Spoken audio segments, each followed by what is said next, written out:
Isso. Vou colocar para cá. Pronto. Está gravando. Ah, agora sim está gravando. Então isso significa que eu vou ter que ter mais cautela, né? Essa piada é comum, né?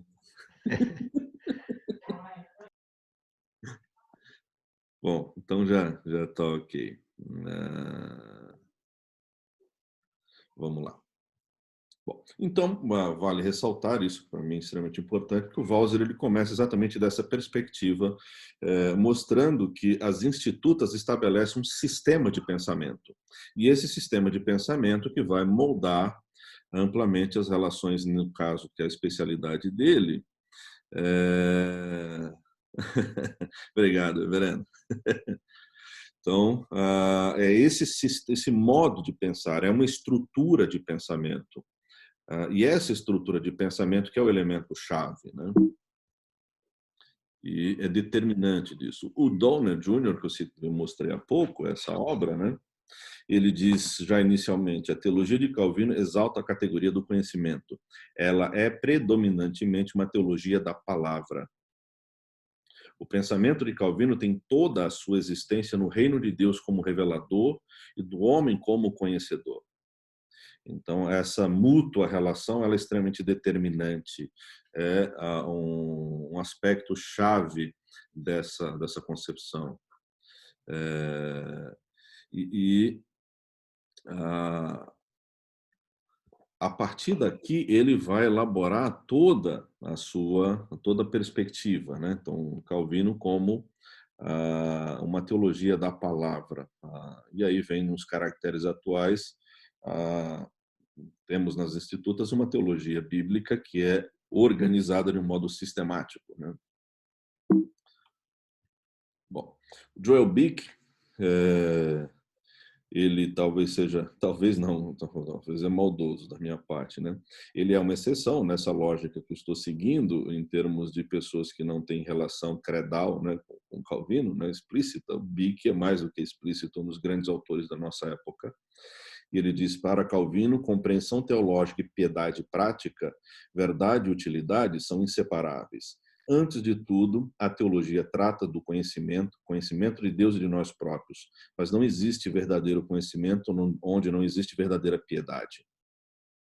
E esse elemento da piedade é um aspecto central em Calvino, que é a obediência à palavra, que se afigura como uma característica central do pensamento calvinista aplicado. E quando nós pegamos, por exemplo, a relação com o direito, como eu disse há pouco, um dos artigos esse convite que eu citei há pouco para escrever um capítulo sobre a influência de Calvino no direito moderno para os professores da USP, eles sabem da minha posição, que consiste exatamente nesse fato, de que a teologia de Calvino aplicada, que trazia à tona a relação entre teologia e vida, é que foi determinante para a constituição do elemento de moralidade a partir do século XVI, que influencia o direito moderno. E Calvino, obviamente, a relação de Calvino com o direito é de mutualidade. Há autores que dizem que Calvino foi extremamente influenciado pelo direito, mas a influência que Calvino provocou no direito é muito maior do que a influência que ele sofreu, o que ele recebeu. E olha que Calvino foi exposto às categorias humanistas no curso de direito, especialmente o ad fontes, né? E para muitos teóricos, Calvino foi determinante para o direito moderno, que é um elemento interessantíssimo. Por vezes, Calvino ele é omitido, né, de algumas dessas relações, infelizmente, né?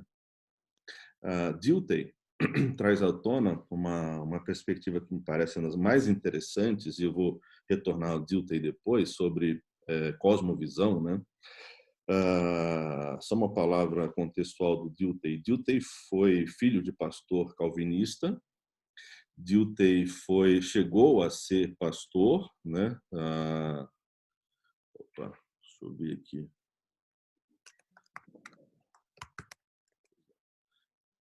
Está pedindo para fazer uma pergunta? Pois não, Toniel. Eu sou aqui o missionário da Junta de Missões, aqui no campo do missionário no Maranhão, e eu faço uma pós-graduação online. Uhum. E do assunto que eu estou tratando é exatamente sobre essa influência de Calvino no direito moderno. Eu Uhum. achei interessante que você pontuou, porque tem alguma escassez de material, e na nossa Sim. região bem difícil. Uhum. Mesmo sendo na modalidade online, a gente tem que se adequar, né, à internet, etc. Mas assim, eu achei interessante, você poderia sugerir de forma rápida alguns materiais que pudessem me auxiliar nessa questão do artigo que eu estou escrevendo, nessa área da influência de Calvino no direito moderno? Olha, uma obra central é a do Michel Villey, a formação do pensamento jurídico moderno. Essa é uma obra importantíssima, a meu ver. Eu vou anotar aqui, por favor. Outra obra que eu acho interessante, acho que ela tá, deixa eu ver se um pouco mais contextualmente, essa obra, Uma História da Justiça, do Paulo Prodi. Em linhas gerais, o que ele está discutindo aqui é que há um problema com o direito na atualidade, que é achar que você resolve todos os problemas morais da sociedade criando leis. E a defesa dele é que a sociedade será melhor estruturada em termos de justiça com dois elementos: desenvolvimento da moralidade e a adoção de um ordenamento jurídico positivo, digamos. Só que, para ele, quem contribui com o desenvolvimento da moralidade, da consciência de dever, é a religião. E ele vai falar, um dos capítulos é sobre o catolicismo, e um dos capítulos é sobre a solução evangélico-reformada, e aqui ele trata de Calvino também, no sentido um pouco mais amplo, dentro desse contexto, que é o Michel Villey vai explorar um pouco mais detidamente, que é a influência que a teologia de Calvino, uma teologia aplicada, produz no mundo real, desenvolvendo a moralidade, o senso de dever, né? E esse é um elemento chave na construção do direito moderno, na minha opinião. Bom, mas a gente pode conversar depois pessoalmente entre aspas, né? Não há nenhum problema a gente trocar informações caso você precise, se puder ajudar em alguma coisa. Bom, o Dilthey, assim, Dilthey foi pastor calvinista, né?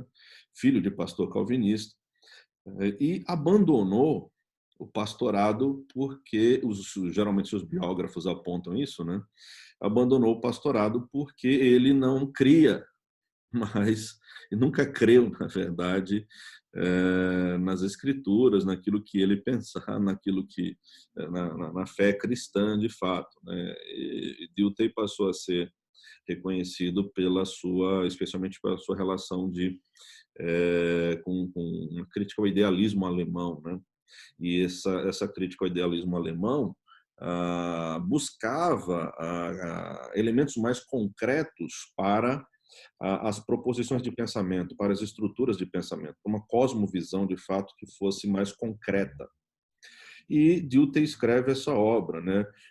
Cosmovisão e Análise do Homem a partir da Renascença e da Reforma. E quando ele o faz dentro dessa esteira, dando uma antecipação aqui do que eu quero apresentar rapidamente, né? Depois, é que o ponto central para ele vai ser as institutas. E ele apresenta Calvino, né? Apesar de agora já não ser mais calvinista, pelo menos não no seu compromisso confessional, ele tem certa crítica, a crítica mais ferrenha que ele faz, que explicita agora o seu compromisso, né, que ele diz que Calvino só foi superado pelo Schleiermacher, né? Então a obra estava indo muito bem até ele dizer isso, mas tudo bem, né? Vamos fazer o quê, né? Então ele vai dizer, Calvino foi de uma natureza completamente latina, militarmente regimental. Então, é esse o aspecto que ele quer enfatizar aqui, que eu coloco branco aqui, não está tão explícito, mas na esteira do que ele está dizendo é isso. É interessante observar o que diz o Lucien Febvre. Lucien Febvre falando sobre Calvino. Lucien Febvre é agnóstico, né? Depois eu me refiro a ele também. Ele mostra Calvino uma relação militar, né? E olha que o Febvre foi comandante, né? E ele fala exatamente desse aspecto, usando essas categorias, né? E o Febvre faz questão de dizer que o calvinista ele é um soldado que está na batalha e busca única e tão somente honrar o seu rei. E é uma obra muito interessante, essa aqui, sobre a religião no século XVI, né? Infelizmente é uma obra que não temos traduzida, deveria ter, né? Ela tem uma edição de 1968 e um dos capítulos é exatamente sobre Calvino, que ele vai apresentar, uma obra importantíssima, a meu ver, né? E ele diz: as Institutas. Com esta obra, ele se apresenta perfeito e definitivo diante do público europeu das lutas religiosas. Esse é o contexto exatamente da apresentação, da dedicatória ao rei da França, né? São lutas religiosas que estão acontecendo, que se intensificarão, né? Até chegarmos ao que provavelmente é o ponto mais contundente e lamentável desse período de guerras de religião, que é o massacre da noite de São Bartolomeu, né? Por latino, professor. Oi? Por latino, o uso do termo latino, completamente latino, falando como se eu estava falando do direito, se refere à ideia da influência do direito escrito, romano e a regimental. O que é latino aí nessa frase? Eu penso que o Dilthey, ele não explica, mas eu penso que aqui ele está se referindo ao próprio latim em si, né? Calvino é descrito por alguns outros especialistas que vão discorrer mais detidamente. O latim de Calvino foi tão rebuscado que ele é de um latim da mesma qualidade de Cícero, e alguns se referem ao latim de Calvino como um latim ciceroniano. E por que eu penso disto, mesmo que o Dilthey não tenha explicado assim? Que Dilthey ele transitou muito no campo da literatura, como um crítico literário, né? Então, eu suspeito que ele está fazendo referência exatamente à qualidade literária de Calvino, né? Então, não tem a ver com a ideia de direito mais escrito, regimental, e o direito de tradição oral germânico, não é essa a ideia? Não sei, talvez não. Mas não, eu estou perguntando porque eu não sei, é pessoal para entender o termo mesmo. Me parece que aqui, considerando que Dilthey trabalhou muito no campo da literatura, muitas obras da literatura, um crítico literário propriamente dito, a sua referência é ao latim em si, da qualidade do latim de Calvino, né? Que ele aprendeu exatamente no direito. Então, grande parte ele desenvolveu no curso de direito, né? Bom, aqui alguém que eu acho que não poderia ficar fora, né? Eu vou revelar apenas no próximo slide. E ele diz assim: após a leitura das Escrituras, que eu insisti vigorosamente, mais do que qualquer outra, como toda universidade e a consciência dos meus colegas de fato testificará, isso aqui é um indivíduo da Universidade de Leiden, né? Deixa eu só dar um ok aqui. Ele diz: eu recomendo que os comentários de Calvino sejam lidos. A quem eu exalto mais do que o próprio Helméchios, que era outro professor da universidade, né? Calvinista, de fato, né? Como ele próprio jamais o fez. Pois eu afirmo que na interpretação das Escrituras, Calvino é incomparável e que os seus comentários têm mais valor do que tudo o que nos foi transmitido pelos pais. Tanto que eu concedo a ele um claro profecia em que se distingue acima deles, acima da maioria, realmente acima de todos. Jacobs Arminius. Então,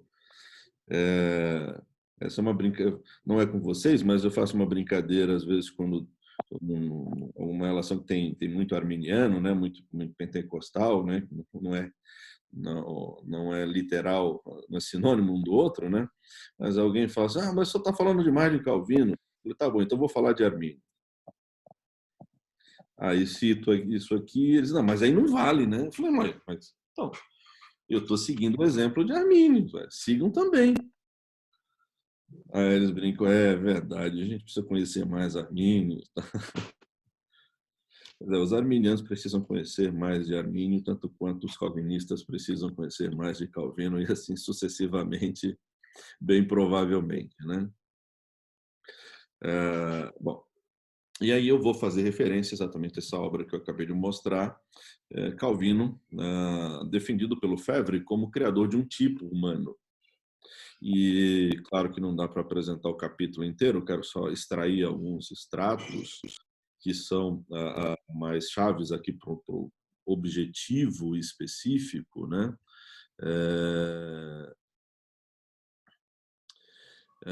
Nós vamos verificar depois, tá?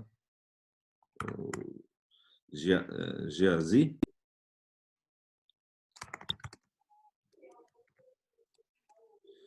Então, enfim, vamos lá.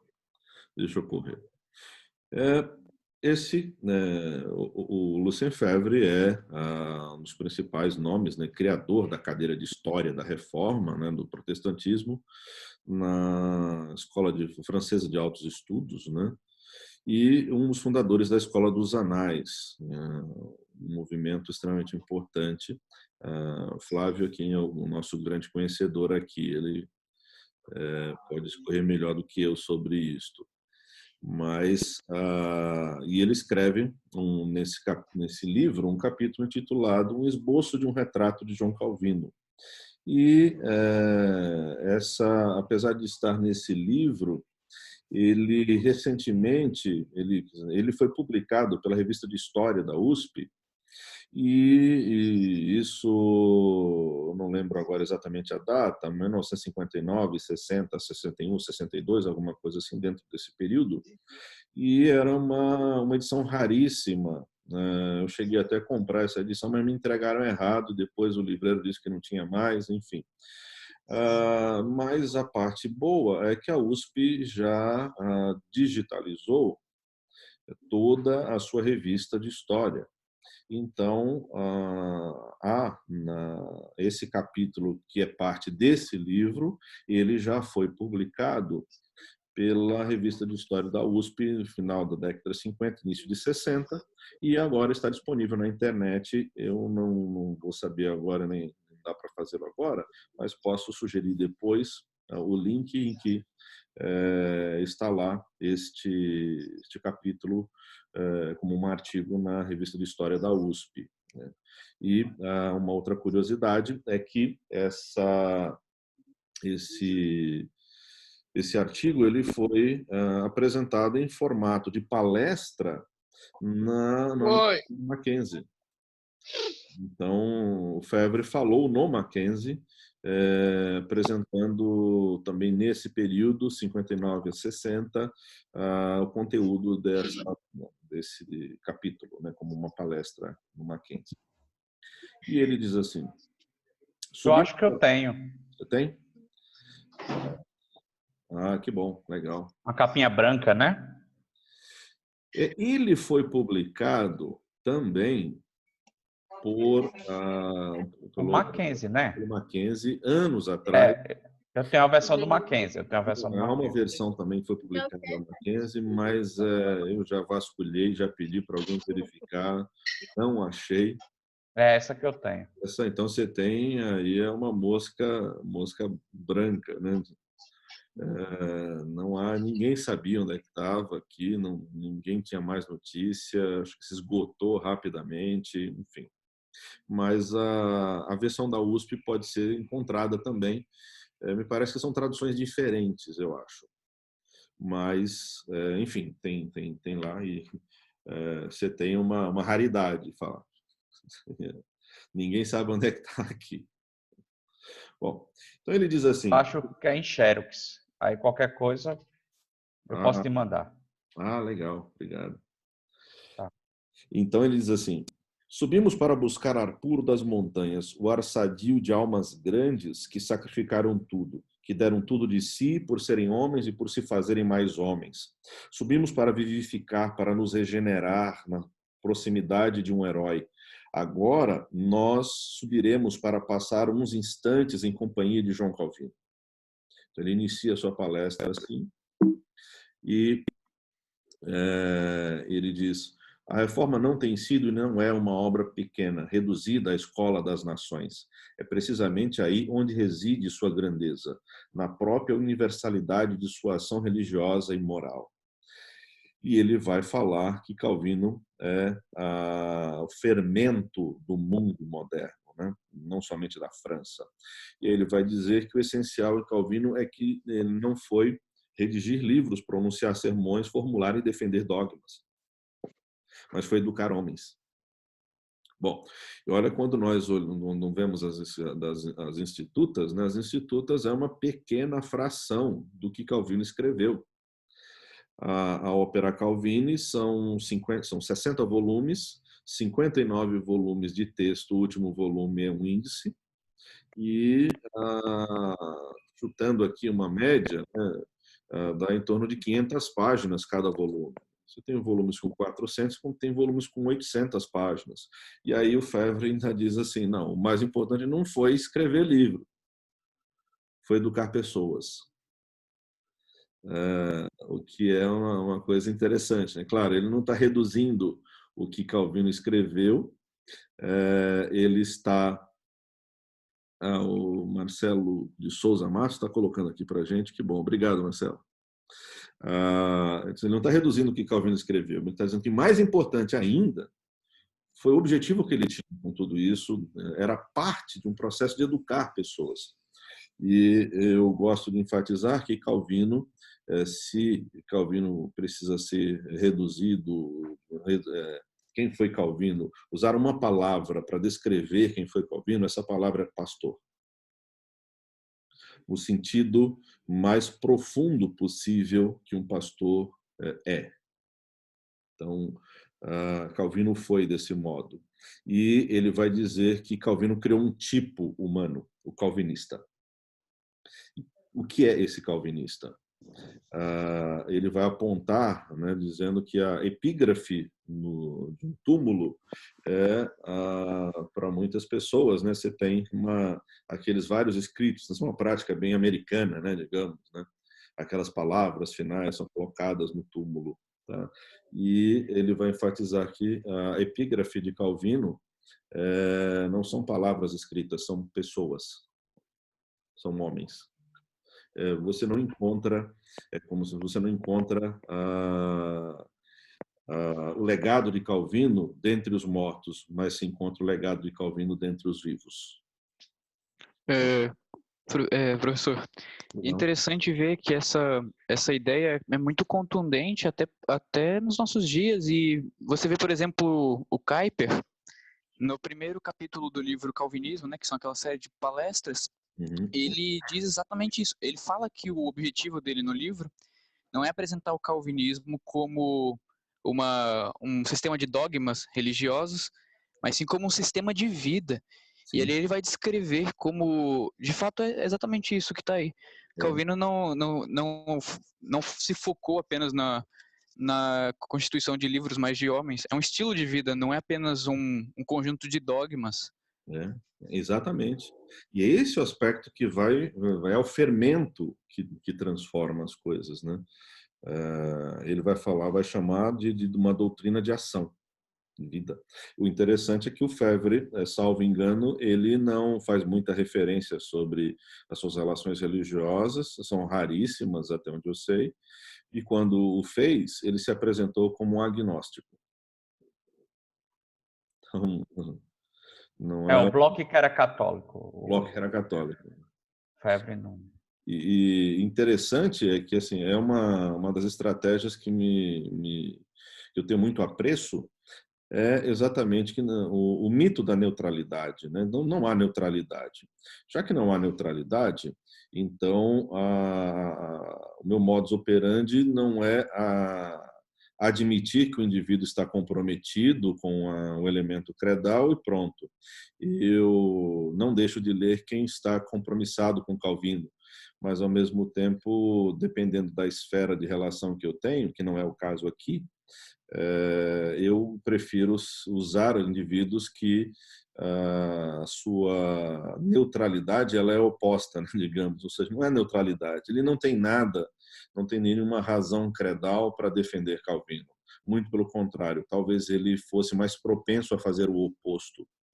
Um ateu, um judeu, um católico ou um agnóstico, como aqui o caso, bem provavelmente, talvez os seus compromissos credais o levassem a afirmar o oposto do que ele afirma.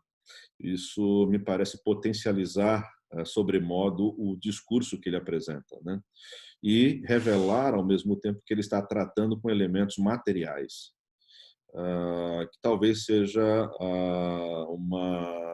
isso pode ser impressão individual minha, nós tenhamos certa cautela com a materialidade dos fatos, né? Talvez por nos associarmos ou parecermos com linhas historiográficas que nós temos certa ojeriza, digamos, né? Mas o meu princípio é nem tudo que funciona é verdade, mas a verdade sempre vai funcionar. E quando nós olhamos a concretude do elemento material, ela deve nos servir como um ponto-chave de argumento. Não é um materialismo nesse aspecto, mas a verdade do Evangelho ela traz resultados concretos e reais. E é isso que Calvino é alguém que prega o Evangelho. E não há como não surgir elementos concretos e reais nesse processo. E nós não podemos ficarmos fora disso. Ou um outro elemento, seguindo Dilthey, né, contextualmente, é que nós tratamos cosmovisão, essa é a minha impressão, dentro de uma relação muito teórica apenas, né, puramente intelectiva, talvez. E em Calvino nós temos o elemento concreto de uma cosmovisão aplicada, comprovada, testada. E me parece ser um argumento muito mais forte e, usando a linguagem do Schaeffer, não exclusivamente dele, mas para a minha relação inicial, o ponto de contato. Então, há pontos de contatos materiais e nós temos a chance de explicar a mentalidade que rege essa materialidade. Bom, então vamos correr um pouco mais, né? A gente já está passando muito, né, Bruno? Então, fique à vontade, Reverendo. Corta o microfone aí, Bruno, se você quiser.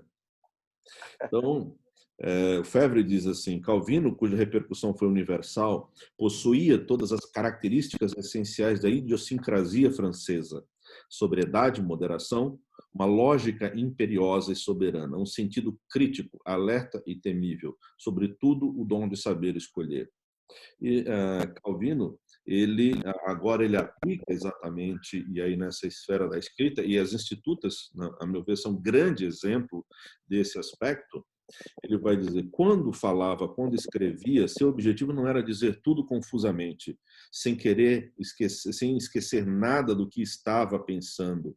Seu objetivo era expressar o essencial e somente o essencial, e expressá-lo com precisão, com claridade, com boa ordem e boa lógica.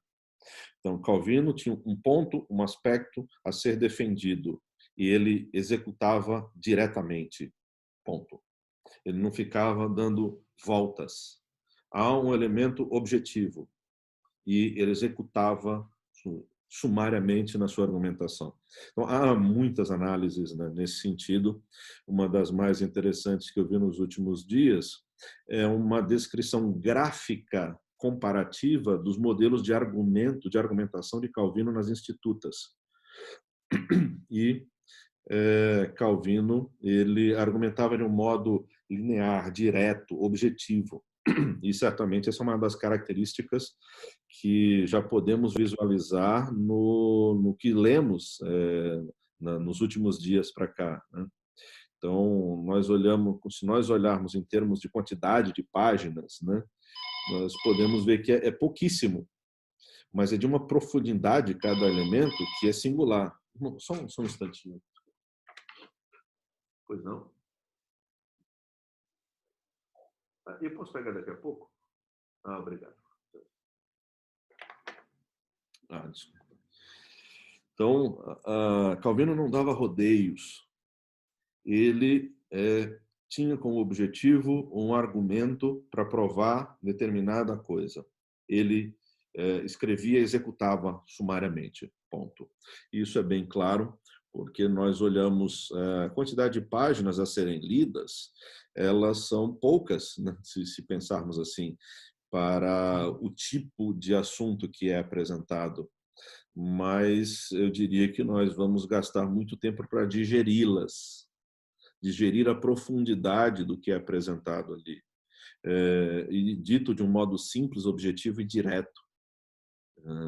Talvez a linguagem que nós tenhamos nas institutas no nosso português não seja a linguagem mais habitual do corriqueiro do dia a dia, mas as institutas foram escritas como um livro devocional, um livro simples, claro, objetivo.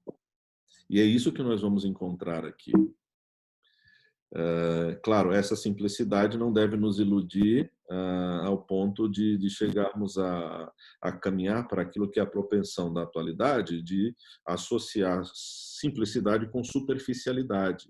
Calvino consegue associar a simplicidade ao elemento mais profundo possível, que é um dos tópicos centrais na estrutura de escrita de Calvino. E, bom, deixa eu pular aqui. E ele vai descrever que havia uma instabilidade completa e total na Europa, né? Vale lembrar que nós temos naquele contexto, né, problemas com respeito à peste negra, que ainda estava matando, dizimando muitas pessoas, problemas agrários, problemas econômicos, problemas políticos. E havia um catecismo católico que eu sempre faço referência, que me parece explicar ou pontuar, demarcar um pouco da mentalidade existencial da época. Esse catecismo dizia mais ou menos assim: há 3 coisas que eu sei que pesam no meu coração. A primeira delas é que eu vou morrer. A segunda é que eu não sei quando. A terceira, e pior de todas, é que eu não sei para onde eu vou. Então, quando nós olhamos a arquitetura da cidade, já mostra um elemento importante. Nós temos o castelo e temos a igreja, poder temporal e poder espiritual. O lugar em que as pessoas buscavam solução para os problemas, ou respostas para os problemas existenciais e eternos, era a igreja. E quando ele ia para a igreja, ele ouvia que ele vai morrer, não sabe quando e, pior de tudo, não sabe para onde vai. Imagina o desespero existencial que existia na Europa, vendo mortes e mais mortes como algo cotidiano e fácil, ou até mesmo a própria perseguição nas lutas, nas guerras de religião na França no século XVI, né? Dizimando milhares de protestantes franceses, de huguenotes. E essa descrição que o Febvre faz do século XVI. E aí ele diz, resume, dizendo que era engano, confusão e desamparo. Mas ele conclui: foi então quando surgiu um homem e apareceu um livro. O homem, João Calvino. O livro, a instituição da religião cristã. Então, o livro que nós estamos lendo não é simplesmente um exercício intelectual, um exercício devocional interno, fechado dentro do nosso quarto, digamos. Mas foi um livro que foi constituído dentro de relações compromissadas com a escritura tão profundas que o seu impacto na sociedade foi tremendo. Não um impacto apenas individual, mas um impacto social abrangente. Dentro dessa lógica, só para citar aqui outras possibilidades, né, que mostram um contexto um pouco maior, nós vemos essa obra do Emmanuel Leroy Ladurie, O Mendigo e o Professor, que conta a saga da família Plater, que foi a família que primeiro publicou as Institutas, né? E é descrito como o grande sucesso de edição, né, dessa editora, né? Essa prensa, né? Um outro livro que me soa muito importante dentro desse contexto é do Lucien Febvre e do Henri Jean Martin, que é O Aparecimento do Livro, que mostra exatamente a importância do livro, especialmente das institutas. Ele fala em muitos momentos das institutas de Calvino para o desenvolvimento da sociedade, o próprio desenvolvimento do protestantismo, né? Bom, e aí o Febvre ainda diz: o que importa é que na hora decisiva ergueu-se um homem. A batalha do evangelismo estava perdida na França. Foi Calvino quem veio então e disse a seu modo: ainda tenho tempo de ganhar outra. Ergueu-se um homem, criou-se uma obra. Bom, não é um calvinista, né? E ele vai mostrar a centralidade e importância das institutas. Então, é como se disséssemos: nós não estamos lendo somente um livro, tá? Nós estamos lendo uma obra importante sociologicamente no século XVI, né? E ele vai terminar dizendo que é uma obra a obra de Calvino é um oceano, uma doutrina clara, lógica, coerente, perfeitamente ordenada por um mestre. E são aspectos que nós vamos encontrar nas institutas. Mas há um outro elemento aqui, e eu quero fechar nesse aspecto aqui, do Febvre, é que ele vai falar da importância ele destaca nas institutas a doutrina da predestinação. E, claro, bem sabemos que, em termos de página, de tempo, Calvino não gasta tanto tempo assim quanto muitos acham que ele gastou, né? Ele gasta mais tempo falando sobre oração do que sobre predestinação, muito mais, né? E ele diz assim, sobre a predestinação: doutrina de rara e profunda psicologia, a partir do nosso ângulo, que nada tem de dogmático, que é de historiador e não de teólogo. A predestinação, a peça final do edifício, a coroação, o último toque da alma de um homem que não trai, que não teme, que se mostra fiel sem medo até a morte. Então, a doutrina da predestinação, ensinada por Calvino, tem um impacto na sociedade, um impacto transformador para aqueles que creem na possibilidade de redenção, na vida após a morte, na esperança eterna.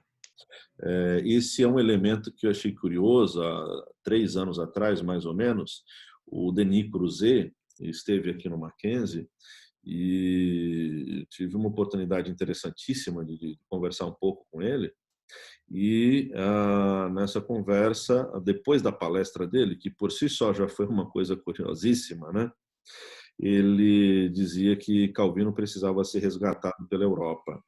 Denis Cruzet é outro cético, agnóstico, né, professor da Sorbonne, e ele dizia que Calvino precisava ser resgatado, porque em Calvino se encontra respostas para o mundo atual.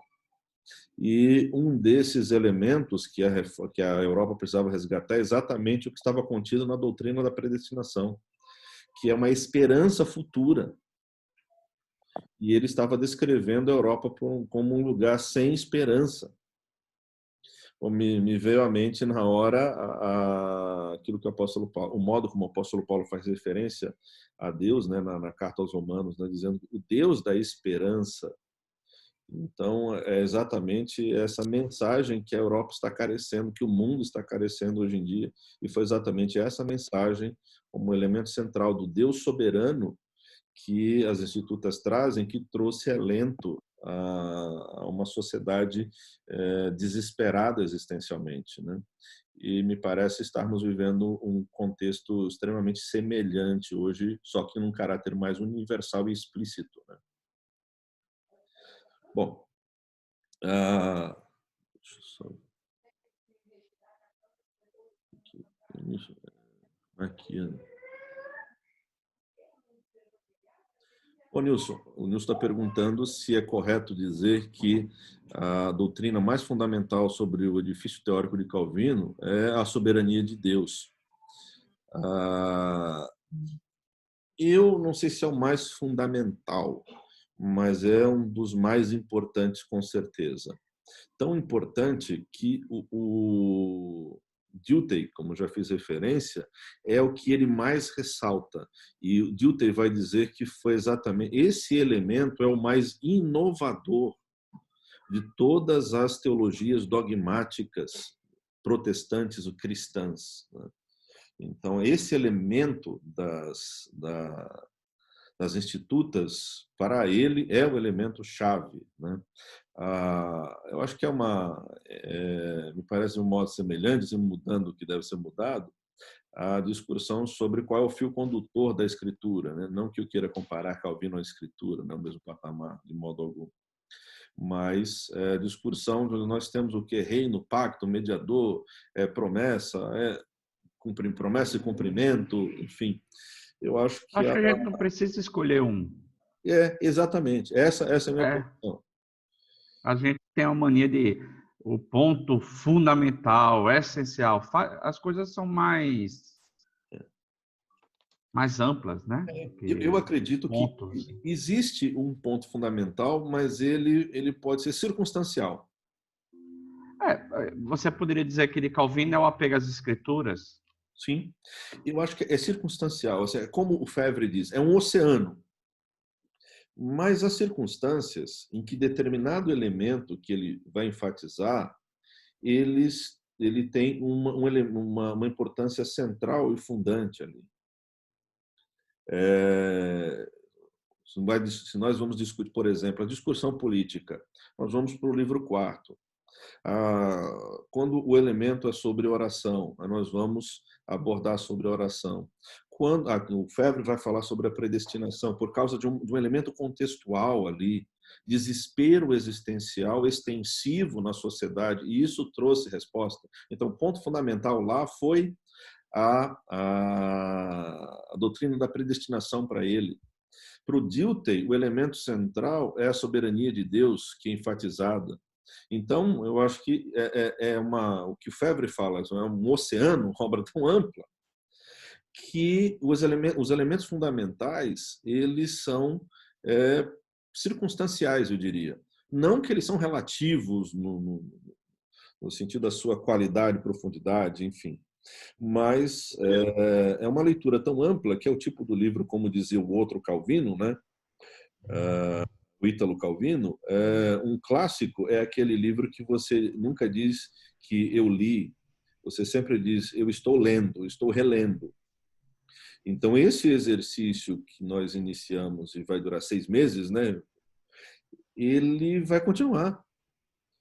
E por que essa riqueza? Exatamente pelo que o Calvino já disse. É um livro que se propõe a ser um auxílio de leitura da Escritura. Então, por que as institutas são tão amplas? Não é porque que livro humano tem essa categoria.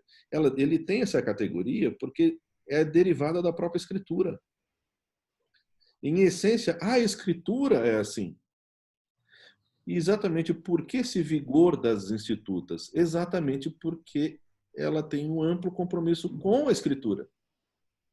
Isso já serviria, eu diria, como um elemento para nós qualificarmos o tipo de teologia que nós estamos lendo, fazendo, produzindo, ou consumindo também, né? Dito de uma outra forma, né? Então, eu entendo que a soberania de Deus sim, mas há também outros elementos que podem ter relações mais circunstanciais também. Bom, e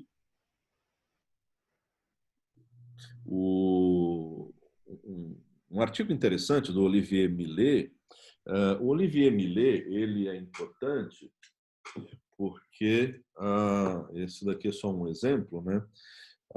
São obras escolhidas. O Olivier Millet, ele é especialista, catedrático na área de literatura francesa, e ele é atualmente o responsável pela publicação, organização das obras de Calvino em francês. Então, ele é o especialista na abordagem literária das institutas, na qualificação literária das institutas, né? Então, essa é a importância do Olivier Millet, nesse sentido que eu vou abordá-lo aqui. Antes eu não citei, mas uma obra interessante também é do Pierre Chaunu, e ele escreveu esse livro, A Aventura da Reforma, o Mundo de João Calvino. E dá um sentido mais amplo e contextual, e também aqui há uma parte que ele vai falar sobre as institutas, ainda que rapidamente também. Tá? Bom, mas seguindo adiante, ele vai apresentar um artigo nesse livro, né?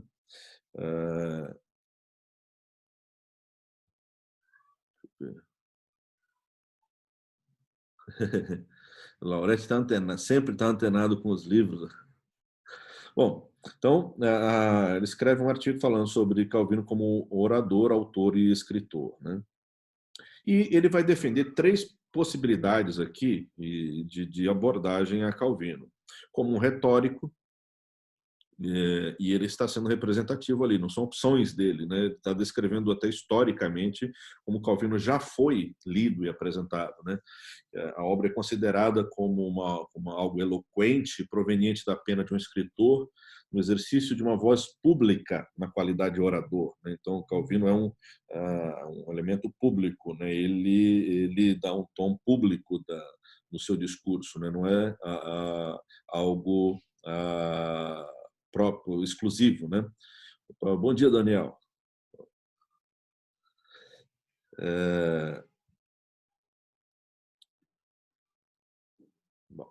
Outra possibilidade é Calvino como determinante de uma norma gramatical. Calvino como representante de um grupo no século XVI que retoma, a partir do francês medieval, o desenvolve, contribui amplamente com o desenvolvimento desse francês para a constituição do que é chamado do francês clássico, né, que vai chegar ao seu ápice de formulação no século XVII. Essa é uma outra possibilidade. Por causa da grande quantidade de obras escritas também, né? Você não tem uma gramática e dicionários como a gente tem hoje. Camões foi isso para o português, Shakespeare para o inglês, a Bíblia de Lutero para o alemão, Don Quixote para o espanhol, e as institutas também como um texto padronizado. Se você pegar textos coloniais, cada escrivão escreve a palavra do jeito que ele entende, assim. É só a partir dos 17, 18 que você vai ter um padrão, a ideia de norma culta da língua que não é o latim, né? Exatamente. E aí o Olivier Millet, seguindo todo com um grande argumento sustentando por trás, essa é uma outra possibilidade também que você vai encontrar uma novidade de autores defendendo o mesmo elemento, né? A genialidade de Calvino contribuir com a sistematização do francês, né? Uma das obras mais curiosas que eu já me deparei mostrando como Calvino, a influência de Calvino na construção do francês, como inovador no uso de preposições.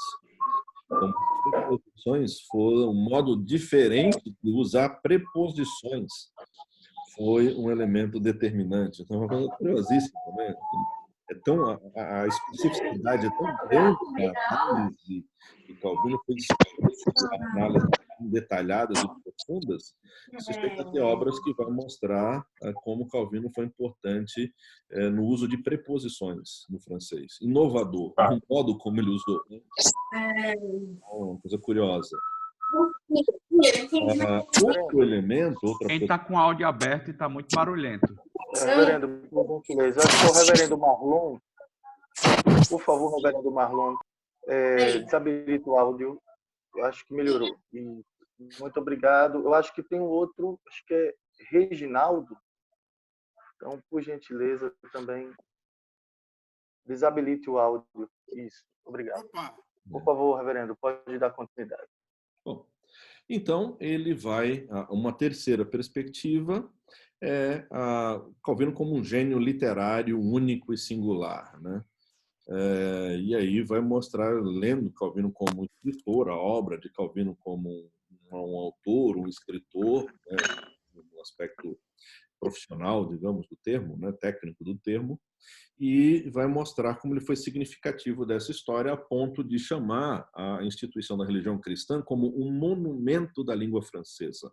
Então, monumento no sentido ele estabelece um ponto, um marco central na língua francesa. Bom, e ele vai nesse artigo abordar, ele vai dizer, o Olivier Millet, ele diz que nesse artigo ele aborda, de fato, essa perspectiva retórica, essa perspectiva das institutas como determinante da norma gramatical, mas ele diz que não é ocasião para que ele trabalhe esse terceiro aspecto. Bom, e é exatamente esse terceiro aspecto que mais me chamou a atenção por ele não trabalhar, porque eu fiquei curioso com isso, né? E aí vale a pena, eu quero só passar aqui muito rapidamente nisso, né?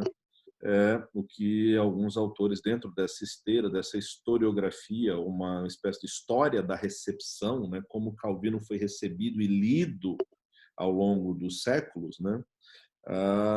Vale a pena perceber algumas coisas, né? E aí, introdutoriamente, eu cito aqui o Daniel Hoopes, que é um historiador católico, né? E ele diz assim: essa perspectiva histórico-literária se baseia em uma série de pressupostos que se estabeleceram gradualmente durante o século XIX. E aí ele vai construir, quer dizer, o Daniel Hoopes não, o próprio Olivier Millet aponta isso aqui, né? Então, e aí vai mostrar exatamente esse processo, essa lógica. E agora sim, o Daniel Hoopes, ele diz assim: Calvino foi um excelente escritor, cronologicamente o primeiro dos mestres do francês moderno. E não se poderá falar dele sem lhe prestar a homenagem que, sem dúvida, lhe é devida sob este aspecto. Todos os que se referiram ao seu estilo, católicos, protestantes, livre-pensadores, ele descreve alguns exemplos aqui, Bruno, Joliville, Morset, Lefranc, Panier, etc., eles são unânimes em ressaltar o seu contributo para a língua de que em breve se serviriam São Francisco de Sales e Montaigne, Pascal ou Bossuet. A língua francesa, até então fundamentalmente narrativa, à maneira das Iluminuras, deve-lhe o sentido da grande composição, da perspectiva, a arte do período que apreende o espírito na sua plenitude. Tudo isso é magnificamente novo. Esses caracteres descritos, ainda que rapidamente aqui, apontam para alguns compromissos, né? Calvino foi extremamente novo, inovador, buscando apresentar uma linguagem simples, direta e objetiva, a verdade. Esses elementos da composição e perspectiva, no campo da arte, por exemplo, eles ilustram uma associação com um objetivo de tentar explicar de um modo mais objetivo e verdadeiro possível aquilo que se tem como objeto de ensino naquele momento, de exposição naquele momento. Então, há um compromisso com a verdade. E isso leva Calvino a ser magnificamente novo, como diz o autor católico Daniel Hoopes. Então, nas institutas, nós temos o compromisso com a escritura, o compromisso com a palavra, de explicar a escritura de um modo mais verdadeiro, adequado possível. E, quando ele faz isso, ele inaugura o francês moderno. Então, para mim, o resumo, a aplicação disso tudo, aqui é só um exemplo. Hoje em dia se fala muito na necessidade da igreja ser relevante para a sociedade. Eu diria que a reforma foi o período em que a igreja foi mais relevante. E como a igreja foi mais relevante na sociedade? Ela foi mais relevante quando ela esteve dedicada exclusivamente a pregar a palavra. dedicada à escritura. Então, ela não precisou dialogar com nada, não precisou flertar com nada, ela não precisou ser subserviente a nada, a nenhuma estrutura de pensamento, a nada. Os reformadores foram extremamente relevantes e influentes na sociedade, preocupados exclusivamente em pregar a verdade de um modo mais objetivo e simples possível. É isso que transforma a sociedade. Acho que Calvino, esse é o resumo que nós vamos encontrar isso aqui. Então, e aí, o Etienne Pasquier é o primeiro momento aqui na história. Calvino já é descrito como o fundador da prosa do francês moderno, o fundador de uma língua francesa nova. E Pasquier era católico, né? Um homem jurista, historiador, já reconhecido na sua época como um intelectual. E ele fala do modo de escrita de Calvino. Émile Faguet, ele diz: Calvino é o maior escritor do século XVI. Bom, a minha citação é muito curta aqui, mas ela é faz parte da primeira frase de um livro de história da literatura, e por cerca de 60 páginas o Émile Faguet vai descrever detalhadamente a tese dele, as provas do porquê ele considera Calvino o maior escritor do século XVI, não somente francês, mas de todo, e ele vai descrever literariamente, né? Brunetière também vai dizer: é o primeiro de nossos livros que podemos chamar de clássico. Aqui nós temos o Léo Claretier. São todos historiadores da literatura, nenhum deles são protestantes, né? Eles dizem assim, o Claretier diz: o livro é um dos primeiros monumentos duradouros da prosa francesa, um estilo sóbrio, claro, de uma eloquência incomparável, de uma linguagem firme, de um entusiasmo ardente, de uma convicção imperativa, de uma dialética firmada numa razão rígida. Além disso, percebe-se um pouco de graça, a fim de amaciar a linguagem difícil e tensa. Todavia, Calvino é um dos pais do nosso idioma, como cita Pasquier, que eu apontei no início. Tendo feito pela prosa francesa o que Lucrécio fez pela poesia latina, suavizou a língua para ela expressar as ideias sérias e duras. Então, é o exercício de um pastor, que prega verdades duras, que precisam ser ditas, mas que não é duro simplesmente por ser duro. Não é esse o seu objetivo. O Max Fuchs, né, outro historiador do século XIX, que é a tese do Olivier Millet, ele diz: entre os prosadores do reino de Francisco, João Calvino, o célebre reformador da Suíça francesa, ocupa um lugar importante com sua instituição da religião cristã. A exposição mais completa e mais vigorosa das novas doutrinas. Estilo desta obra vigorosa, sóbria e exata, sua eloquência grave continua a fazer dela um dos primeiros monumentos da prosa francesa. Então, nós vamos ver que continua, eu estou citando apenas alguns aqui, que dizem exatamente isso. Olivier Millet, também aqui nesse livro que eu mostrei, ele vai dizer que Calvino é o inaugurador da prosa do francês moderno. Villemar, um livro já publicado no Brasil. Patrick Collinson, que foi professor de História Moderna da Universidade de Cambridge, mostra exatamente com as institutas, ele vai transformar o mundo, né? Um historiador secular também.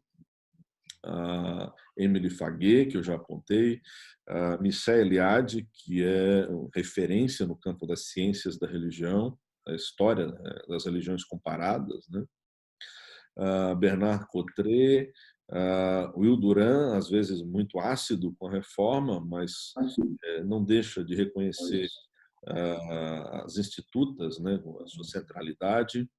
Delumeau, historiador católico também, fala das institutas como um monumento da literatura francesa. Ladurier, que eu mostrei, também fala das institutas como um livro magistral, e foi sucesso de publicação já na sua primeira edição, 1536. Michelet, que é o grande historiador francês, né, fala de enciclopédia teológica. e diz que Calvino foi inovador 30 anos antes de Montaigne, né? Que é considerado por alguns o pai do francês, né, do francês moderno, mas ele mostra que Calvino já fez muito melhor do que Montaigne 30 anos antes, né? Otto Maria Carpo, que é um austríaco erradicado no Brasil, né, que escreveu a principal obra sobre história da literatura mundial, né, uma obra interessantíssima. E aí ele vai mostrar uma obra chamada Reflexo e Realidade. É como se fossem assim, que tipos de textos quem quer escrever deve usar como referência. E ele diz que o prefácio das Institutas, né, que nós lemos, é uma referência de prefácio. Se alguém quer aprender a escrever um prefácio, leia o prefácio de Calvino das Institutas. Roberto Alvim Correia, especialista brasileiro também. Abel Lefranc também vai seguir na mesma esteira. Emily Faguet vai apresentar do mesmo modo, né? Calvino como fundador da prosa do francês. Outra, o Joseph Bédier, a mesma coisa. Depois o Véronique Ferrer, que já é um autor recente, né? Ele vai mostrar exatamente esse aspecto. E há alguns analistas que vão defender o seguinte aspecto.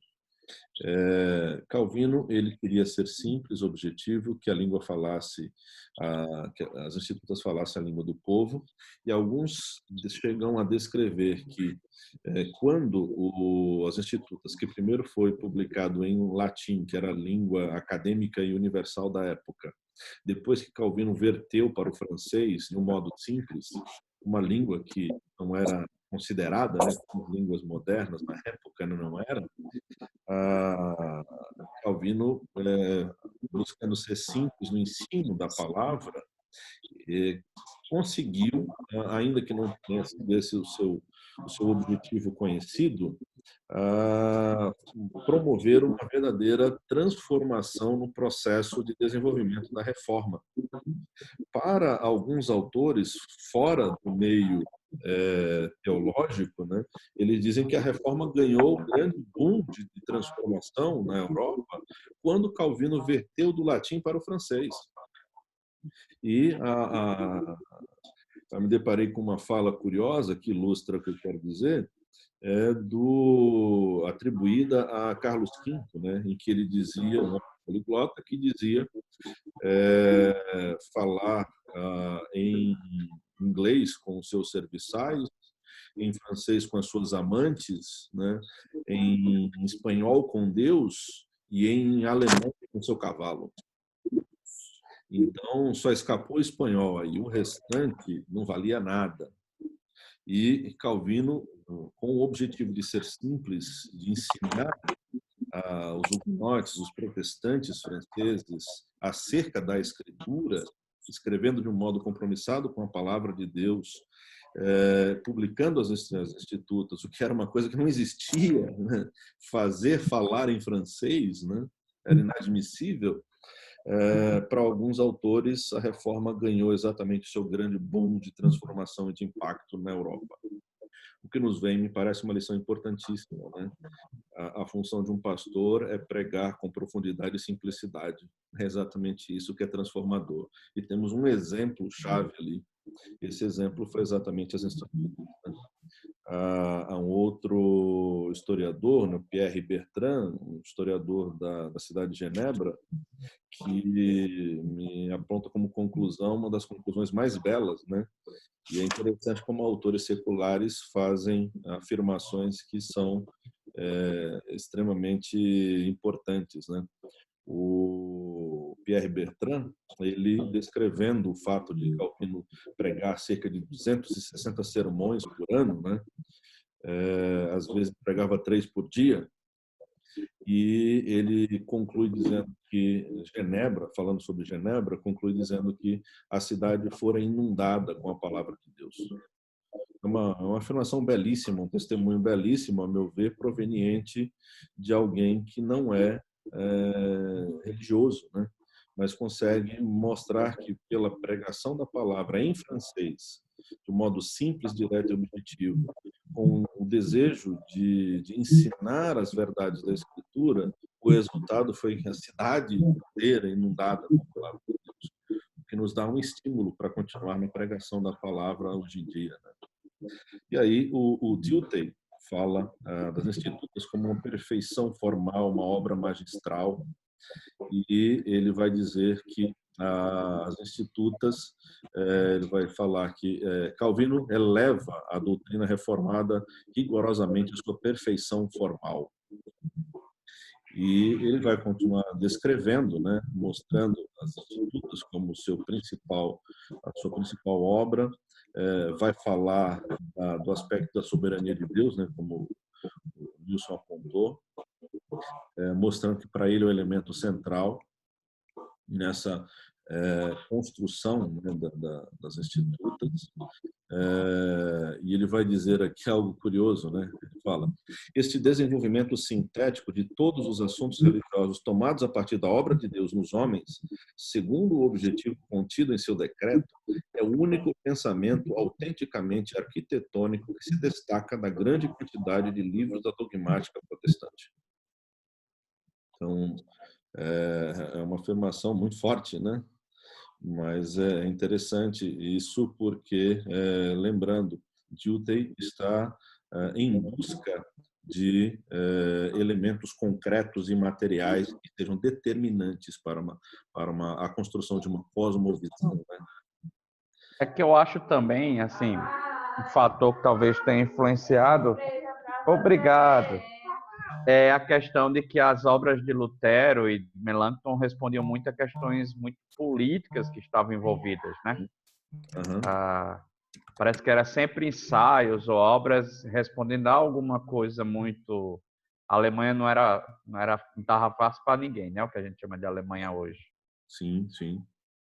E Calvino, não estou tirando a importância dele, mas estava restrito mais a uma cidade, né? Uhum.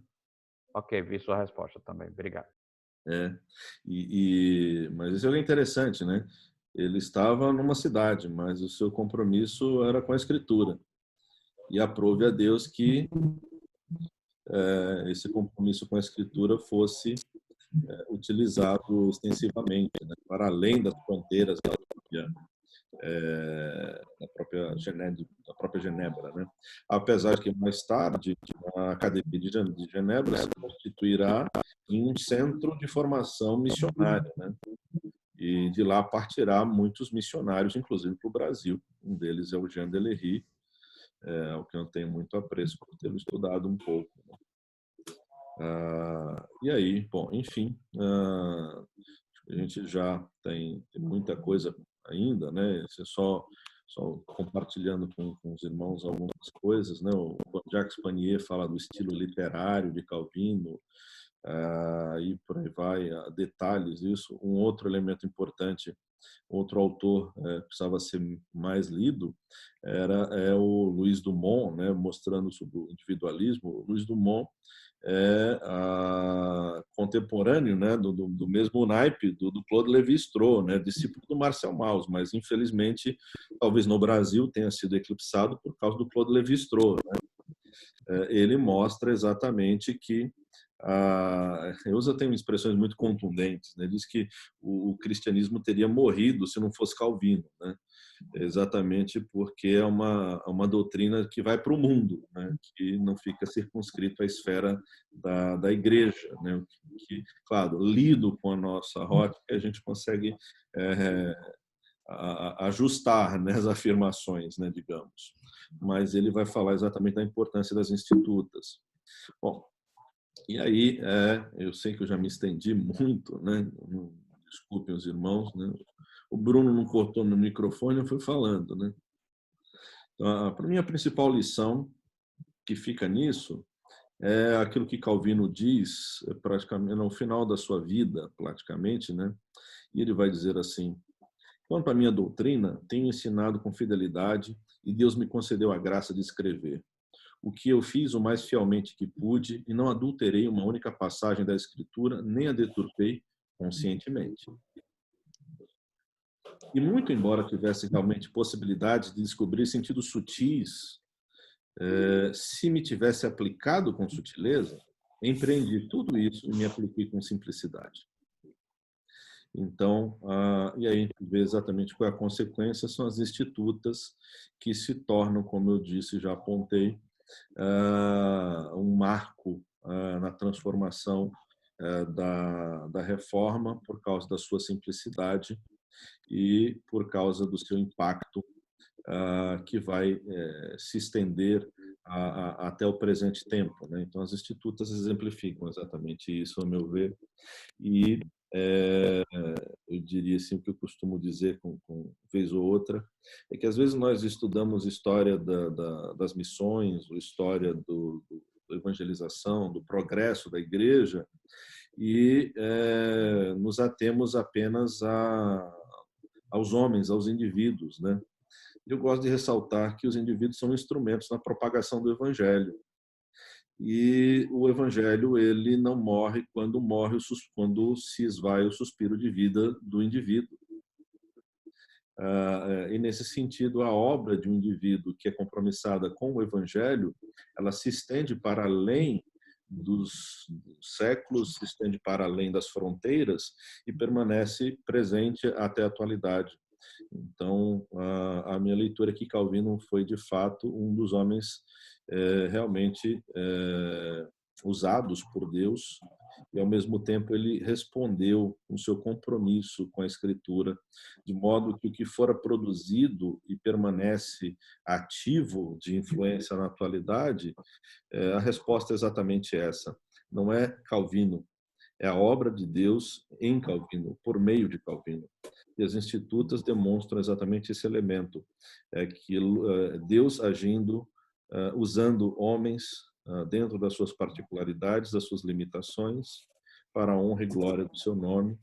E parece esse o arcabouço mais extensivo das institutas, das obras de Calvino, que não tem como único e exclusivo exemplo nesse sentido, mas é o nosso caso aqui, principalmente nesse momento, né?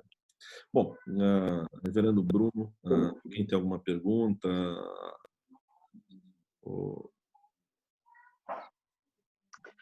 Então, nós podemos concluir, reverendo. O senhor conclui e abrir aqui, se tem alguma pergunta.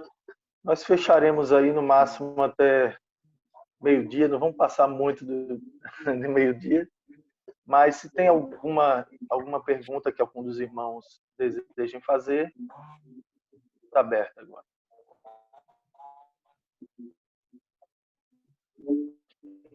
Eu vi que muitas das perguntas, muitas das dúvidas que foram surgindo, os irmãos fizeram durante a palestra, e o reverendo respondeu, mas se tiver alguma final aí, a gente já conclui com ela.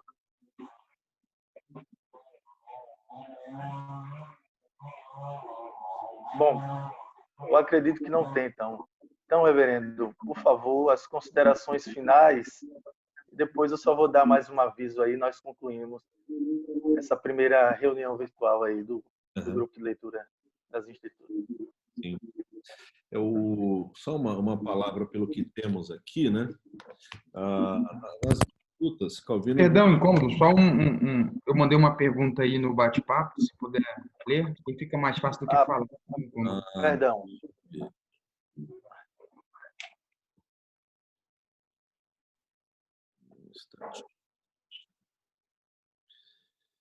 Vai haver outros encontros, informe uma bibliografia. Tá. Nós teremos, aí fica por conta do reverendo Bruno, ele vai dar esses detalhes, ele é o organizador, né, esse núcleo que propôs a ideia da leitura das institutas, né, e ele pode dar maiores detalhes, ok? Só um elemento que parece importante ser considerado, se nós olharmos outros, tomando institutos de teologia sistemática ou de dogmática, a Europa prefere usar o termo, né? Eles iniciam como uma defesa da ciência da dogmática, uma ciência da teologia. Calvino começa com o conhecimento de Deus e o conhecimento do homem. E quando nós olhamos as obras que foram apontadas, né? Deixa eu só pegar aqui mais uma vez. O reverendo Bruno, uma das obras que ele sugeriu é essa, né? Um guia teológico das institutas. O primeiro texto sobre esses 5 primeiros capítulos, ele foi produzido por Scott Oliphant, um autor fantástico, ao meu ver. Ele enfatiza exatamente esse elemento, né, das institutas, né, e mostra o seu aspecto apologético como defesa da fé, não no seu sentido truculento, né, que as apologéticas podem ter essa característica, mas em mostrar qual é a nossa esperança, onde repousa a nossa certeza e a nossa convicção. Isso ele fala sobre o conhecimento de Deus e o conhecimento de nós mesmos. Nós conhecemos a Deus e devemos a comparar quem nós somos e a esfera da revelação geral também, deve nos mover à humildade, deve nos mover a uma transformação individual à luz de Deus, que é o parâmetro por excelência, e a revelação proposicional e verbalizada na Escritura, né, como nós assim defendemos, deve nos instruir, reger a nossa vida e deve nos mostrar exatamente a profundidade das grandezas de Deus, da glória de Deus, e desse modo vivermos para glorificar o nome de Deus a partir daquilo que conhecemos dele, né, da palavra de Deus. As Escrituras é um livro para ser lido com a Bíblia aberta, com a Bíblia na mão, para entendê-la, para compreendê-la mais adequadamente. Então, esse aspecto que Calvino vai apontar é extremamente belíssimo. E ele instrui acerca da verdadeira piedade, que não significa trejeitos ou práticas mecanicistas, faraisaicas, ou legalistas, mas consiste exclusivamente em obediência à palavra de Deus, né? O Emile Leonard, na sua História Geral do Protestantismo, ele diz que, a partir do lema pronto e sincero, o calvinismo que ele defende é, uma vez reconhecida a verdade de Deus na Escritura, vivê-la e executá-la sem qualquer hesitação. O Febvre vai falar que calvinismo é uma doutrina de ação. O conhecimento de Deus, o conhecimento revelado de Deus na criação, na sua palavra, deve nos mover à obediência. Essa obediência total e restrita é a essência da verdadeira piedade, que glorifica a Deus extensivamente em todos os aspectos da nossa vida. Então, parece esse o grande ensino desses primeiros capítulos, né? O conhecimento da palavra, o conhecimento de Deus, que nos move a viver de um modo santo, íntegro e piedoso. E viver desse modo é o ato de testemunhar. E eu diria que é uma das grandes, ou a grande possibilidade que nós temos para influenciar a nossa sociedade, especialmente no momento que temos na atualidade, né? Só relembrando uma aplicação importante, a meu ver, para o tempo que estamos vivendo, né? Febvre falava de angústia, desespero, instabilidade. A Europa estava tomada por mortes, dificuldades econômicas, sociais dos mais diversos tipos. E o que trouxe segurança ao povo, à sociedade, à igreja, foi a certeza de salvação, a dependência de Deus, de quem Ele é e do que Ele faz, né? E que Ele é Senhor sobre todas as coisas. E nesse aspecto, a soberania de Deus, que é extensivamente apresentada nas Escrituras, nós precisamos resgatar para o nosso tempo e para a nossa época, né? O Deus que se revela como Senhor soberano sobre todas as coisas. É esse a quem devemos conhecer. Obrigado, reverendo Bruno. Obrigado a todos. Desculpem o tempo excessivo. De modo algum, foi muito bom, muito enriquecedor, reverendo Christian. Desde já queremos aqui quero agradecer a sua disposição, né, em trazer essa palavra, essa palestra. O nosso propósito, desde o princípio, foi esse, incentivar e encorajar, né, a leitura das institutas, a leitura de Calvino. E no seminário nós sempre tivemos, né, tanto o senhor como o reverendo Hermes, como esses encorajadores aí para lermos Calvino. E eu sou formado recente, né, me formei em 2018, e desde então eu pensei em voltar a ler os clássicos, e um deles, as institutas. Então, o propósito é esse, é ler, apenas ler, mas claro que não é uma leitura simples, e hoje nós podemos aí ver o quanto que é importante nós lermos as institutas, lermos Calvino, e a sua palestra, a sua palavra, nos encorajou ainda mais, né, trazendo aí aspectos introdutórios desta obra e seus leitores ilustres. Então, eu saio daqui mais encorajado para perseverar e me aprofundar mais nessas leituras. Quanto à questão do que foi perguntado a respeito da bibliografia, tanto os livros aí, as obras que foram indicadas pelo reverendo Christian, nós listaremos e colocaremos lá no grupo. Para quem não sabe, nós temos um grupo no WhatsApp, onde nós compartilhamos ali informações acerca do roteiro de leitura, das datas de conclusões das leituras e também desses encontros virtuais, né? Como foi perguntado se haverá outras reuniões, sim. Eu quero agradecer ao reverendo Christian, porque desde o início ele sempre, quando ele viu a ideia que eu compartilhei no grupo de pastores que nós estamos, ele foi um dos primeiros aí que encorajou. Também agradeço ao reverendo Robson, também foi um dos primeiros que abraçou a ideia. Enfim, e nós teremos aí o reverendo Hermes Maia, se Deus quiser, em breve, trazendo também uma palavra. O reverendo Wilson Cunha também, o reverendo Nilson Júnior, que está conosco. Agradeço a participação dele, a participação também do reverendo Flávio Américo, enfim, de todos os amigos, os colegas que estiveram conosco nessa primeira reunião aí. Que Deus abençoe a todos.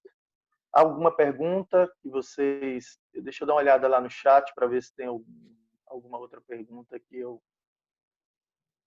como faz para entrar no grupo? Eu disponibilizarei o link aí. Alguém pode disponibilizar o link? Eu não estou com essa opção. Se alguém puder disponibilizar o link do WhatsApp aqui no grupo, aqui, né, nesse bate-papo, para que os amigos entrem. Ok. Então, desde já eu quero agradecer, mas alguém gostaria de falar alguma coisa aí para nós concluirmos? Agradecer a presença do nosso querido amigo Laurete, também, né, que está aí se fazendo presente, com certeza pode nos ajudar aí a adquirir alguns desses livros. E quero passar a palavra aí para o nosso querido amigo e pastor Robson Grangeiro. Pode ficar à vontade aí, reverendo. Fique à vontade. Bruno, eu quero agradecer assim pela iniciativa, agradecer a Deus pela iniciativa que você teve e que eu acho que foi muito feliz, muito abençoada, porque nos permite, inclusive aqueles que têm mais tempo de ministério, a fazer essa releitura dos clássicos, e obviamente Calvino não poderia estar fora, principalmente guiado por pessoas que têm se dedicado, como o Dr. Christian, o reverendo Christian, ao estudo específico da obra de Calvino em todos os seus desdobramentos. Eu falei recentemente numa live com Samuel, pastor em Mossoró, Samuel Ribeiro, que nós somos privilegiados por ter na Universidade Mackenzie professores, doutores do quilate do reverendo Christian. E nem todos conhecem, em todos os lugares do Brasil, a profundidade dos estudos que ele tem feito nessa área, junto com Hermes e com outros, mas fiquei muito feliz, fui muito abençoado, cheguei um pouquinho atrasado porque estava numa outra reunião, mas quero agradecer e pedir a bênção de Deus sobre esse grupo e sobre todos os outros que puderem se agregar. Para mim tem sido muito bom fazer essa releitura e eu ainda sou daquela edição de 2 volumes, que era a única disponível em espanhol na época do meu seminário, que acho que foi pela Felire, na época, publicada pela Felire na época, e em espanhol ainda. Então, grande parte das citações que são feitas de Calvino nos dias atuais, eu tenho que fazer uma certa transmissão de linguista aí para aquela versão em espanhol. Então, fazia muito tempo que eu me dedicava a uma leitura mais acurada de Calvino. Eu quero agradecer e pedir a bênção de Deus sobre sua vida e sobre os colegas também, cumprimentando-os nessa semana, pedindo que Deus traga saúde e proteção a todos vocês e às famílias e aos rebanhos de vocês. Um grande abraço para todos. Muito obrigado, reverendo Robson. E mais alguém gostaria de falar alguma coisa? E aí nós encerraremos essa primeira reunião. Só queria dizer... Reverendo Bruno, perdão, desculpa, reverendo. Pode falar. Só queria dizer que tenho bons amigos, como o reverendo Robinson, que eles falam muito bem da gente. Isso é muito bom. Nutram boas amizades assim, que vocês vão ter gente muito boa do seu lado, viu? Se me permite uma palavrinha. Sim, Laurete, fique à vontade, meu irmão. Reverendo Christian, foi bênção demais. Eu sou o menor de todos aí. Sou um humilde livreiro, tentando sobreviver vendendo os livros. Quando alguém me pergunta como você vai, Laurete, eu digo, apesar de vender livros, estou bem. E fiquei muito contente de ter participado, viu?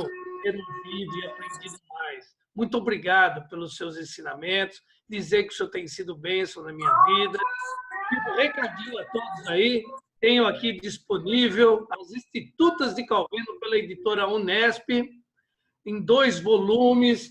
Reverendo Robson, se o senhor não tem esta edição, faça favor, faça o seu pedido comigo aqui. Eu vou mandar para o senhor aí via correio. Será reserve uma para mim, por favor, Laurete. E pode colocar coloque na conta de Christian, pelo elogio que eu fiz a ele. É verdade, é verdade. É possível que todo mundo faça uma vaquinha. Eu sugiro uma vaquinha no Zoom aqui para a entrega ao reverendo Robson. Então, muito obrigado, gente. Obrigado mesmo. Olha, foi bênção. Ô, Bruno, você é o cara, hein? Reverendo Heller, tu é bênção na minha vida também, como outros, o Flávio, todo mundo, aí o Nilson. Gente, eu estou feliz demais aqui, viu? Ok. A parte do que o Laurete está dizendo, né? Eu sei que muitos procuraram essa edição, né?